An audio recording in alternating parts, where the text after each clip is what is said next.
রবিবারের টানা ভারী বর্ষণে মুহূর্তের মধ্যেই বিপর্যয়ের চেহারা নেয় জম্মু অঞ্চলে। পাহাড়ি ঢল ও আকস্মিক বন্যার জেরে একাধিক জেলায় নেমে আসে ধ্বংসলীলা। প্রবল স্রোত ও ভূমিধসে এখনো পর্যন্ত অন্তত 12 জনের মৃত্যু হয়েছে। প্রশাসনের আশঙ্কা, নিখোঁজদের সন্ধান মিললে মৃতের সংখ্যা আরও বাড়তে পারে। বর্তমানে 10 জনের খোঁজে যুদ্ধকালীন তৎপরতায় উদ্ধার অভিযান চালানো হচ্ছে। সবচেয়ে ভয়াবহ পরিস্থিতি তৈরি হয়েছে পুঞ্চ জেলায়। সেখানে 9 জনের মৃত্যু হয়েছে, নিখোঁজ হয়েছেন 7 জন এবং আহত হয়েছেন অন্তত 3 জন। পার্শ্ববর্তী রাজৌরি জেলাতেও প্রাণ হারিয়েছেন 3 জন। সেখানে নিখোঁজ 3 এবং আহত হয়েছেন আরও 1 জন। ভয়াবহ বন্যায় ব্যাপক ক্ষতিগ্রস্ত হয়েছে সাধারণ মানুষের বসতবাড়ি। সরকারি হিসেবে জম্মু অঞ্চলে মোট 145টি বাড়ি ক্ষতিগ্রস্ত হয়েছে। এর মধ্যে পুঞ্চে 93টি, রাজৌরিতে 42টি, রিয়াসিতে 8টি এবং কিস্তোয়ার ও রামবনে 1টি করে বাড়ি ক্ষতিগ্রস্ত হয়েছে।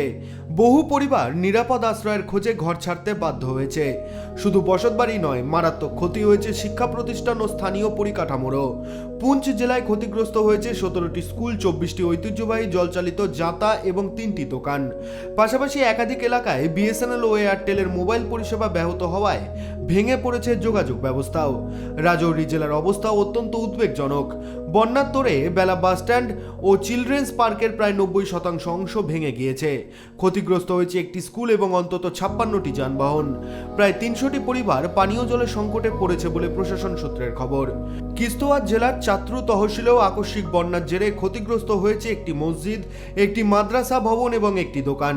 পাশাপাশি কৃষিক্ষেত্রেও ব্যাপক ক্ষতির ছবি সামনে এসেছে।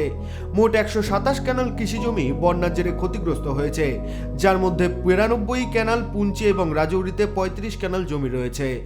উদ্ধার ও ত্রাণ কাজে নেমেছে এসডিআরএফ, পুলিশ, সিভিল প্রশাসন ও অন্যান্য জরুরি পরিষেবা।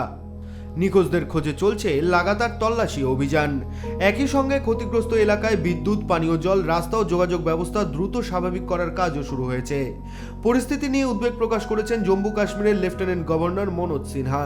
তিনি জানিয়েছেন, প্রশাসন সার্বক্ষণিক পরিস্থিতির উপর নজর রাখছে এবং যুদ্ধকালীন তৎপরতায় উদ্ধার ও ত্রাণ কাজ পরিচালিত হচ্ছে। এসডিআরএফ, পুলিশ ও অন্যান্য সংস্থার সমন্বয় রেখে কাজ করছে বলেও জানিয়েছেন তিনি। প্রতিকূল আবহাওয়ার কারণে সতর্কতামূলক ব্যবস্থা হিসেবে সাময়িকভাবে স্থগিত রাখা হয়েছে অমরনাথ যাত্রা। আবহাওয়ার উন্নতি না হওয়া পর্যন্ত এই সিদ্ধান্ত বহাল থাকবে বলে জানিয়েছে প্রশাসন। এদিকে মুখ্যমন্ত্রী ওমর আবদুল্লাহ সিভিল সেক্রেটারিয়েটে উচ্চ পর্যায়ের বৈঠক করে প্রশাসনকে সর্বোচ্চ সতর্কাবস্থায় থাকার নির্দেশ দিয়েছেন। তিনি স্পষ্ট জানিয়েছেন, এই মুহূর্তে মানুষের জীবন রক্ষা করাই সরকারের সর্বোচ্চ অগ্রাধিকার। মুখ্যমন্ত্রী নির্দেশ দিয়েছেন, ঝুঁকিপূর্ণ এলাকাগুলিতে নজরদারি আরও জোরদার করতে হবে। উদ্ধারকারী দল, ভারী যন্ত্রপাতি ও জরুরি পরিষেবাকে সম্পূর্ণ প্রস্তুত রাখতে হবে। নিখোঁজদের সন্ধানে তল্লাশি আরও দ্রুত চালাতে হবে এবং ক্ষতিগ্রস্ত এলাকায় খাদ্য, ওষুধ ও অন্যান্য অত্যাবশ্যকীয় সামগ্রীর সরবরাহ নিশ্চিত করতে হবে। পাশাপাশি আগামী 24শে জুলাই পর্যন্ত প্রতিটি জেলা প্রশাসনকে 24 ঘন্টার কন্ট্রোল রুম চালু রাখার এবং প্রতি 6 ঘন্টা অন্তর পরিস্থিতির রিপোর্ট জমা দেওয়ার নির্দেশ দিয়েছেন তিনি।